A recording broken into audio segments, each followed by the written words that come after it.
So I'm going to try out this heat shield detachment system. Oh!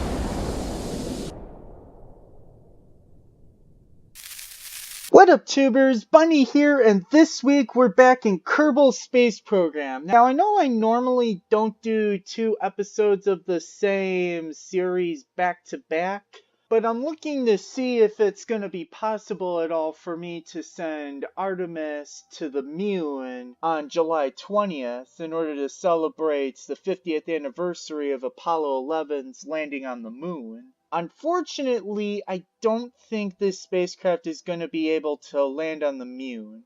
At least not with the rockets that I strapped it to so far. So right now, we're in orbit around Kerbin, basically where I left off in last week's video. We're going on to the night side of Kerbin, so we can say goodnight to Mr. Golden Kerbal. It's not the sun in KSP. Well, the game calls it the sun, but the game wiki calls it Kerbal. So anyway, if I fast forward to when the target is in approach. Okay. So what I'm going to do in this mission, this is Artemis 5 I believe, yeah. I'm going to attempt to send this vehicle to the moon. I'm going to go around, orbit it, hopefully, and then I'm going to send it back to Kerbin. We'll see how such a trajectory will work. 2,500 meters per second, I should probably keep the spacecraft on the approach. Now, unfortunately, I don't think that the spacecraft without the proper rocket is going to be capable at all of landing, like I said a few minutes ago. Throttle it down. We're about to get an approach to the moon.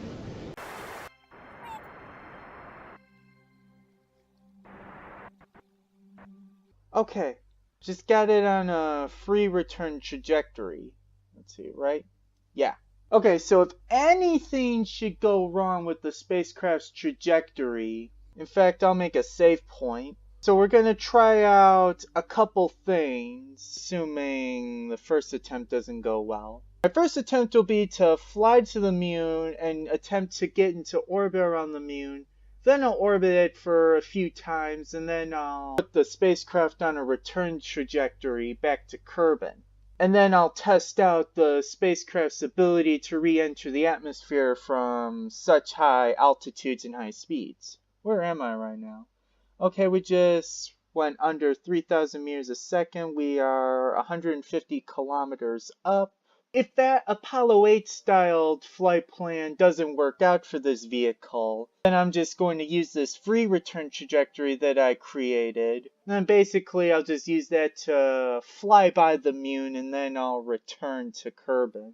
Hey, sailing away from Kerbin. Oh wait, 213 meters a second, that's barely anything. Let's see, I'm gonna encounter the moon here in 4 minutes. I should escape somewhere here in 2 hours. Okay, we are here at the moon, and Kerbin should be somewhere in the sky nearby. I think so. There's Kerbin. We are 12,000 kilometers away from this blue and green orb that the Kerbals call home. There are no Kerbals aboard this spacecraft, so I've set up a burn to commence in a little over an hour and a third. I'm going to spare you that waiting time and I'm going to warp over to the moon and watch it grow bigger. And then at T-minus 20.5 seconds, I'll go for the ignition to start up this rocket again. And then we should hopefully get into orbit around the moon. I mean, should have enough fuel. The question is, will we have enough fuel to return to Kerbin? Well, we'll find that answer out in a little bit. 5, 4, 3, 2, 1, ignition. Oh, the burn just went down dramatically. And we are now captured around the moon. We're just going to circularize the orbit and shut down. Okay, there's a difference of 20 kilometers. That will be good. let's orbit onto the day side.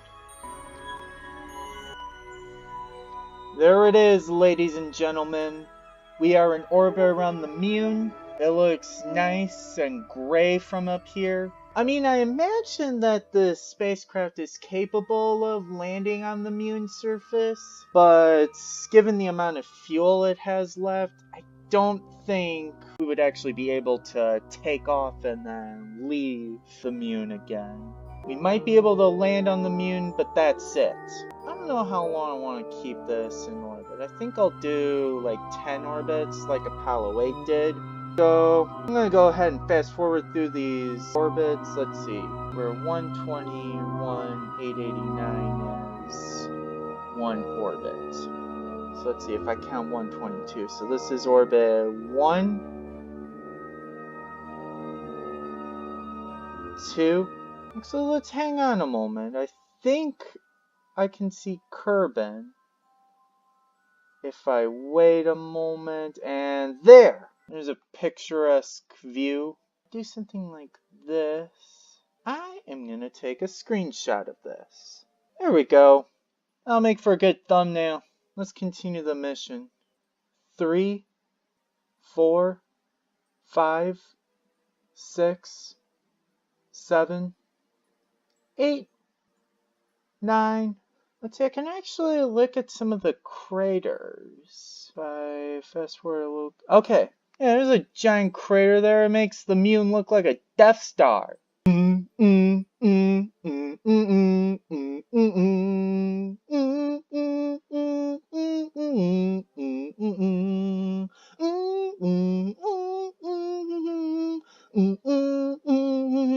Okay, I got my Star Wars references out of the way. Let's see, I believe this is orbit 9. And at the 24th hour, we shall ignite the engine and go home. So let's determine that right now before I do dumb things. If I do prograde like this, that would... Oh, yeah. So, I actually got the the whole birth effect. I got that perfectly set out. We're just gonna warp over to the periapse, and then we're gonna go for our escape burn. So once more around Kerbal, we can see its night side. The moon seems to have a very quick orbit around Kerbal. I don't think they really do. Okay, it's prograde. Where's prograde? And we're at the periapse, and ignite. We are out of here.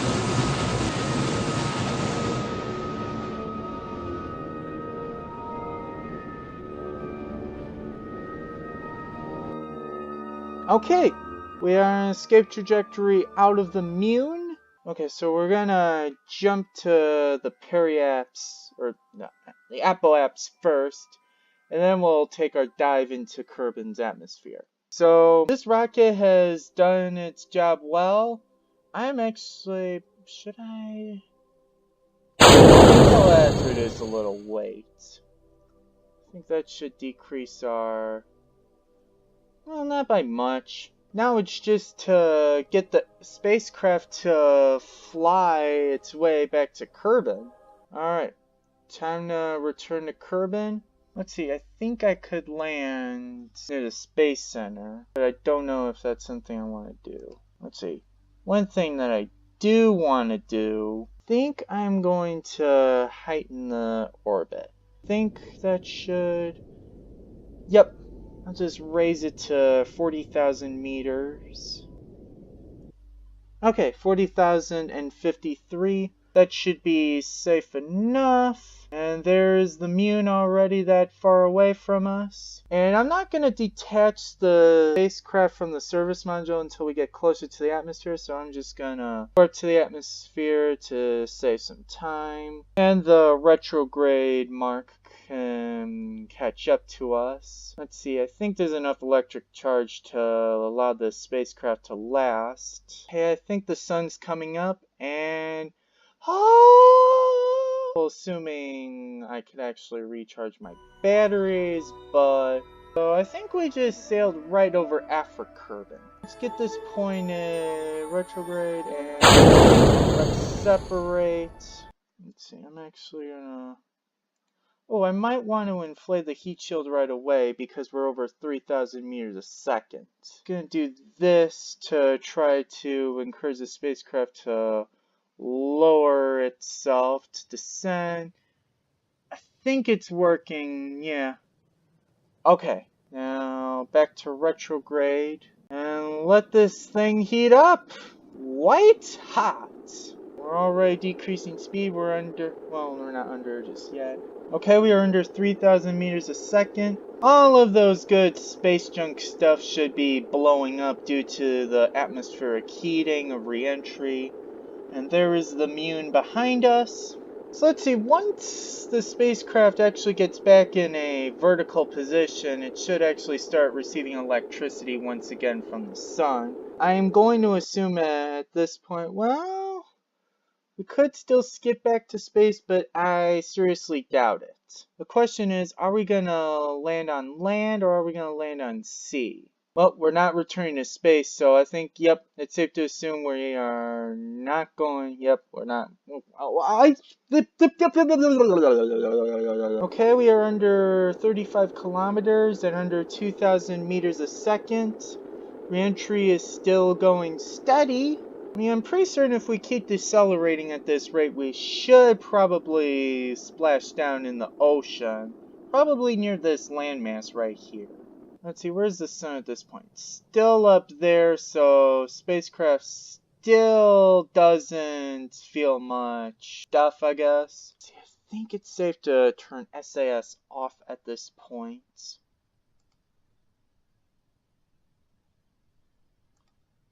Okay, let's not play around with that. I'm just saying that that's a bad idea. Okay, suits, so they are armed. I think they could deploy at 300 meter or 350. 300 meters might be pushing it. Okay, so I'm going to try out this heat shield detachment system. Oh! Ooh. Oh, I lost the parachute. Oh no, this isn't good. I messed up. I don't think I can change the deployment altitude, can I? Oh, it's stuck. It's stiff shoot or nothing. Fortunately, I'm pretty certain that I'm gonna die. Guys, I think I'm dead. See you guys.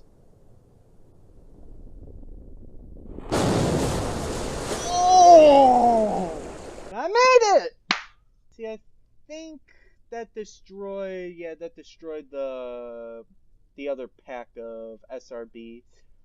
But it worked! This spacecraft is capable of going to the moon, orbiting it, and then coming back.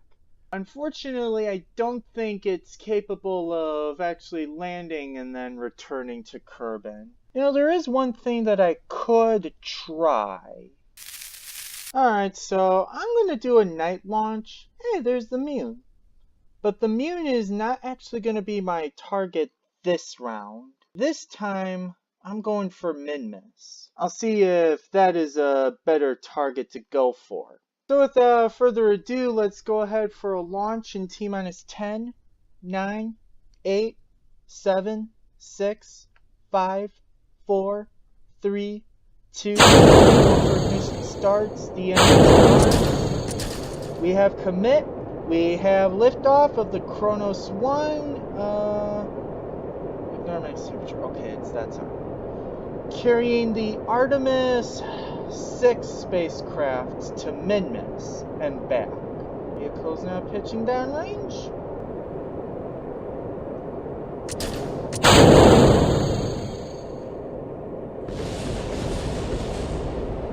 Do I need those fins? That was an undesirable event. I don't think I need the fins. Haha! Weight reduction! Minmus! Eventually. Okay, we're getting atmospheric heating. Let's see, what did I say? Artemis 6. This is Artemis 6. This is the 6th mission in the Artemis program. Actually, NASA has announced the name for their manned missions. that will return to the moon. And it's actually called Artemis. Let's see, I still need power. I still need to... What's the power on this thing? Is it at full thrust? Yeah, it's at full thrust. It's just rather pitiful compared to the size of the rocket that I have.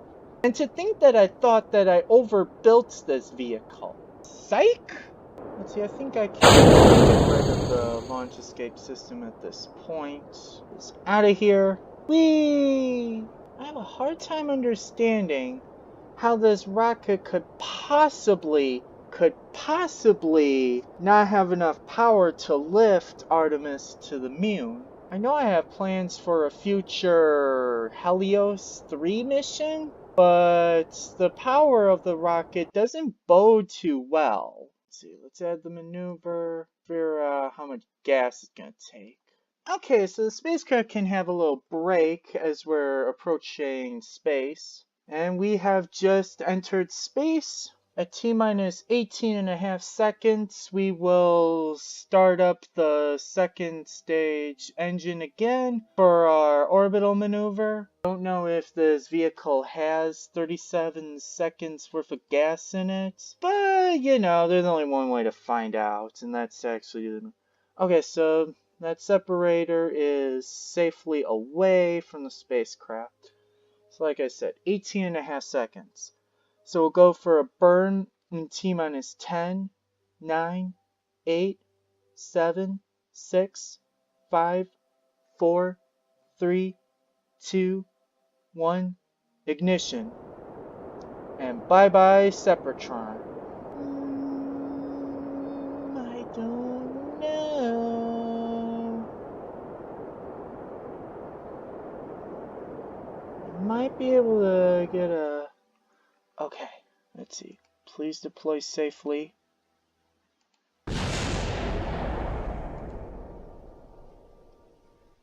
Oh my! Oh my! This fairing is a monster! Hang on, I made a save point. Okay, I'm gonna try something. Okay. Decouple it quickly now. Holy! That was scary. Oh, we'll disregard that. Up. I think we just got a parry out. Oh, stop it. Perfect! We are in orbit, boys. Oh, that was a scary moment. Sayonara, suckers! Okay, so safely in orbit. We are on the day side of Kerbin. And I need to reset. No, I don't actually need to reset my min-miss target. Oh, there it is. I think I just need to do a little bit of orbiting and then I can actually make my way to min-miss. Alright, ready, set, ignition. Let's see if this vehicle can actually make it to min-miss. If it can make it to the moon, it should be able to make it to min-miss, I think. Okay, we're nearing 3,000 meters a second. This is the part where the Apple apps will start going higher up much quicker. Go to the moon.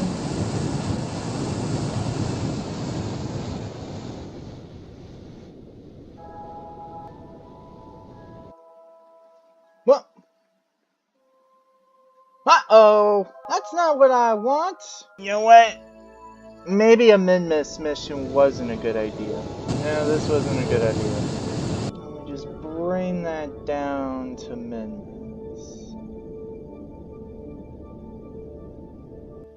Okay, we are heading for min-miss now. That was an interesting thing. Okay, so this is going to be a long journey, almost 3 days' time. Let us warp over and say bye-bye to Kerbin as it shrinks. And our velocity decreases dramatically. Oh, we are under 50 meters a second. Alright, time warp complete. When are we to encounter min-miss? Let's get into Kerbin, or min-miss's gravity well. Okay. Well, I'm not doing min-miss missions for this spacecraft. My new concern is to try to get the spacecraft safely home. Guess we just need to point toward normal, and I will do that at the periapse in 2 hours. Let's warp to Minmus. I'm in real close. Actually, I got the feeling that, yeah, that's as big as that dessert ball, that ball of dessert is gonna get. Okay. Okay, now it's just a matter of going retrograde. And then we should be able to return to... Nope, that didn't work. Alright, we're going prograde. Okay. Okay, so we should be able to get back to Kerbin's atmosphere. So I'm going to detach the descent stage. Watch as it does that Russian ballerina thingy, whatever you call the flower petal, I think it's called. I have no idea. And we'll say bye-bye to Minmus and declare that Artemis is not going to Minmus anytime soon. Now I'm going to warp away from Minmus. I'm going to point this tin can retrograde. And I'm just going to do... Okay, that's good. Okay. Now we're going to warp to Kerbin. Back to the atmosphere and watch as the planet grows bigger and bigger, and we can actually watch the orbit of the moon as it goes around Kerbin, which is getting bigger and bigger and bigger, and then stop! And whoa! Okay, the continents are acting a little weirdly now. Maybe that will fix itself out in a moment. Let's see, we're going underneath the south side. We are probably going to be landing in some oceans of some sort. Maybe I can change the trajectory. Yeah, I'll try doing something like this. And then once we get too close to the atmosphere for comfort. Basically, at this point, we need to burn off excess amount of fuel. So, be careful. Let's escape from gravity. I think we should be okay. Might even be able to drain off this rocket's entire fuel supply prior to re-entry. That's actually quite cool looking. Okay, and then we had... Well, I guess it's not Miko, it's just shut down. Detach. Now let's inflate this balloon.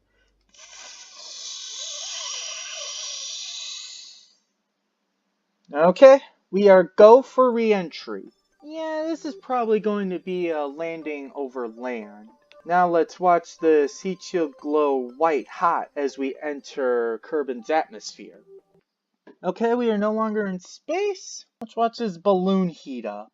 We are descending at an alarming rate. Okay, we're heating up.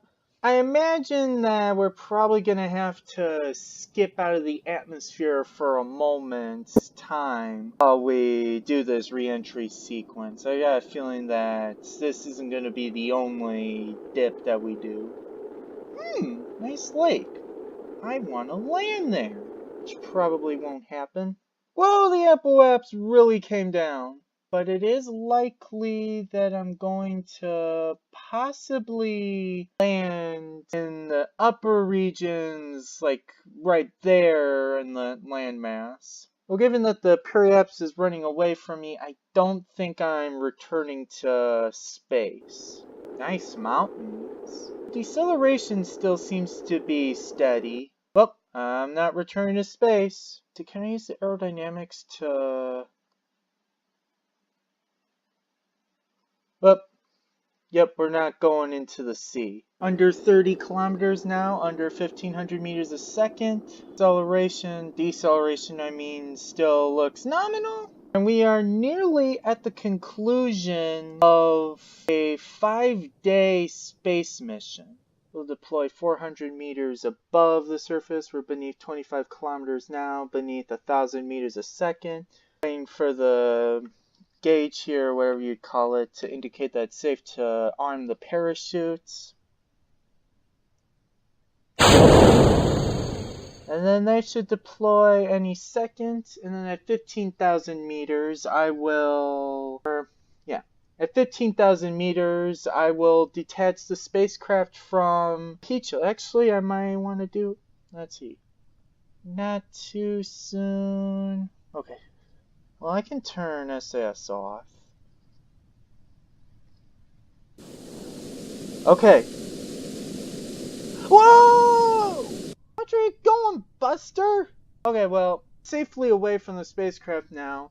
I figured out the magic trick to getting the spacecraft to separate safely from the heat shield. All is well with the world now. Okay, I think 400 meters will be a safe altitude at which to deploy the parachute. I mean, 350 should be safe enough. You know what? Let's have one deploy at 400, one deploy at 300. I think that should be fair enough, and that should also help with reducing the G-forces among deceleration when the parachute's fully deployed. Okay, I think the first chute should deploy any second now. Okay. Ooh! I don't think we got it into the red at all. Nice! And now we just gently float down to the surface, and we have just completed a successful flight. Ow! What blew up? Let's see. Octagonal strut. Not to worry. Okay, we didn't even experience 7 Gs during this stage. Huh? Oh, because I did that save point 5 minutes into the flight. That's right. Let's see, where did I land? Huh. If we had gotten over into that hilly region, I would say that we landed in a Microsoft Windows XP background, but I guess not that joke today. Well, that has been a successful flight. I'm going to call it the end of the mission, and I'm going to wrap it up for today's video. I was intending on making a KSP video tomorrow and launching Artemis to the moon with Kerbals on board. Do a moon landing mission in honor of Apollo 11's 50th anniversary, given that I would have to test a refueling rocket that I would have to send to orbit to meet up with Artemis. Plus the fact that I still haven't tested its landing ability yet. A manned mission to the moon is not gonna be happening tomorrow, unfortunately. I'm thinking in next week's video I'm gonna go back to Minecraft. I'm thinking about doing Black Lake again. But anyway, that concludes this week's video, so I hope you guys enjoyed. Thanks for watching. See you all next week. India Alpha Bravo checking out. 15, 14, 13, 12, 11, 10, 9. We have ignition sequence start. The engines are on. 4, 3, 2, 1, 0. We have commit. We have...